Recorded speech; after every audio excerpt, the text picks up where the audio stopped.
thank you, first of all, for your participation and your presence here today. We really appreciate your participation. As Ibu Ut said, 2 big KSI events in Yogyakarta this week, so we're keeping you busy here. But it seems the center of power in Indonesia has shifted from Jakarta to the Solo Jogja corridor for now. I wanted particularly to thank Bapak Mezdin from Bapanas, who is our partner in KSI, and Ibu Uut, who has just spoken, who is hosting us here today. We appreciate your support. And our resource people from Menristek Dikti, from AIPI, and from Dewan Pendidikan Tinggi. Thank you very much for supporting us in this work. And of course, our university partners who have followed several workshops already to reach this point.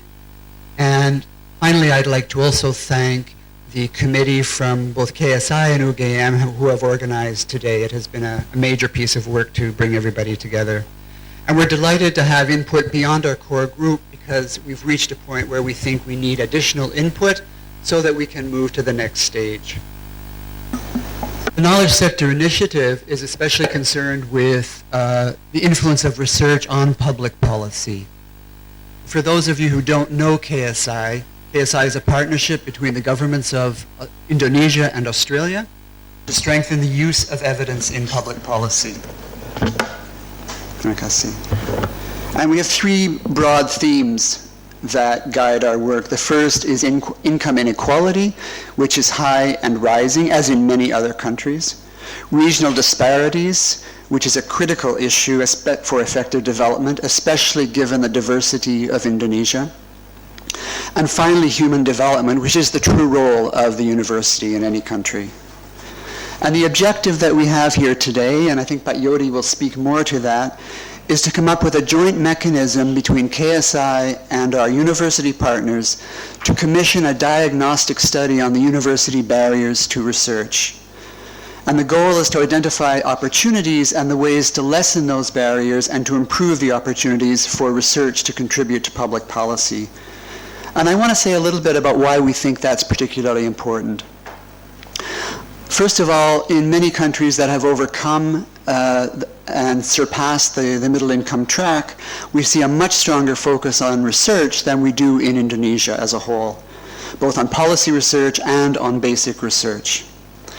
Indonesia is lagging behind many of its Southeast Asian colleagues quite significantly in a number of ways. And these are outlined in the background paper you have from Yanwar Nugroho and some of our colleagues at KSI.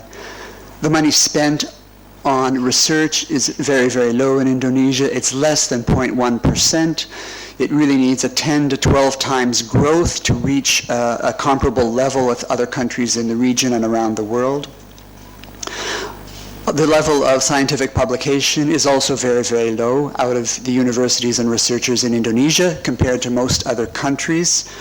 I heard Ibu Mari Pangestu speak recently and say that she is still among the top 10 published economists in Indonesia, and she has not published for many years because she's been busy as a minister, and this she sees, and I agree, as a major problem, that there should be new publication, new economists coming up and publishing.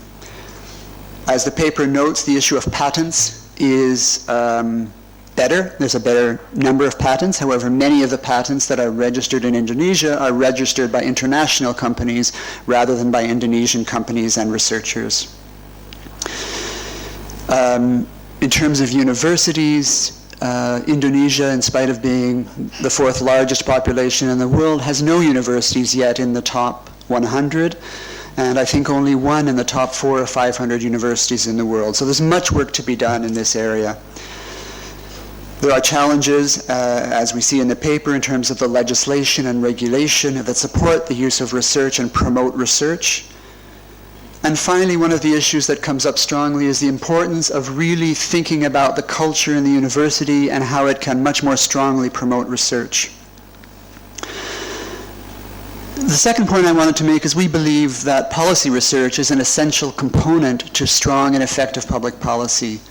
There is public policy research underway in Indonesia, on Indonesia and about Indonesia, but a lot of it is done under the aegis of multilateral and bilateral institutions And as so long as that research is being driven by those institutions, Indonesia is to some extent held hostage to the interests of those agencies, and make no mistake, they do have agendas and they do have special interests.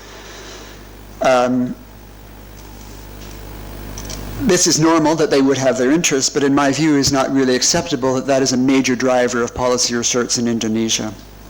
But we cannot change how the multilateral and bilateral institutions work. I think it has to be changed here with national leadership and national priority on developing strong Indonesian policy research centers. So strong policy research by and with Indonesian policy research centers is essential. And it's the universities that train those researchers. Without strong training of researchers in Indonesian universities, there's an inadequate supply of researchers to work in policy research institutes. So that's why we think that this area is particularly important, to strengthen the universities and their capacities to support and provide strong researchers to policy research institutes across the country, not only in Jakarta. Some of the barriers are external, the financing of research, the procurement legislation as two examples. But others are in the control of the university, and there are things that can be addressed without changes in legislation. We need to work on both sides at the same time, but to think about the universities, these relate to the culture of the university. The culture promotes and puts priority on teaching over the other parts of the Tridharma, over research and service. Teaching takes priority and takes precedence in terms of people's time and effort. In one way, the universities could, for example, designate themselves professors of research and professors of practice, not only professors of teaching. Right now, the other considerations come out of LIPI and other institutions. This could be done within the universities themselves to demonstrate a commitment to research as a priority for the university. I wanted to make one additional point about the university role that we didn't talk about in the paper or very much yet in the focus group. But that is, with our new focus on regional disparity within KSI, we're reminded that subnational universities have a key role to play in provincial and local support to policymaking. And it's a role they can focus on much better than the central universities or the national universities in Jakarta and others in Java, including Yogyakarta.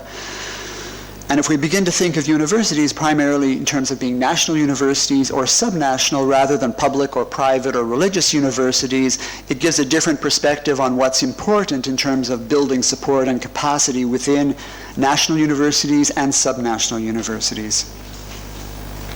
National universities could be playing roles as mentors, and there could be then some harmonization of policies and linkages between national universities and the subnational universities.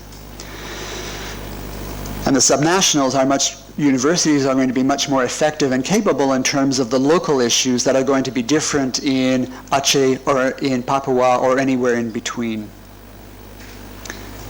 Right now, what we're looking for is diverse perspectives of stakeholders in the development of research in the universities to enrich the diagnostic study, including the involvement of some policymakers.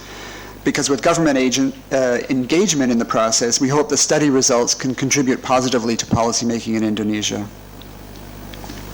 My final point is that problems encountered in the development of research in the university can't be solved by one university alone. So there needs to be work across the university sector to address this issue. And that's not a normal pattern for universities. Professors are individuals. Professors are the best in their field. Universities are the best. Each one is its own. Getting them to work together, I think, is a challenge, but I think what we have here is quite unique because we have 4 universities that are working together on this problem and hoping over time to bring additional universities to address this question. And we hope to draw others in, including at the subnational level, because if we're going to talk about regional disparities, we must do that with people who are from the regions and in the regions, not only at a national level. So I'm looking very much forward to the discussions today, to your inputs, and to some resolution to move forward into a diagnostic to really address some of these barriers, not only describe them, but also to see some change that happens. Changes that can happen within the university and changes that can happen in terms of legislation. I think that the universities play a critical role in building the human capital for policy research institutes to contribute in meaningful ways to building a knowledge economy in Indonesia, to build a strong, sustainable economy, and to claim its rightful place in the region.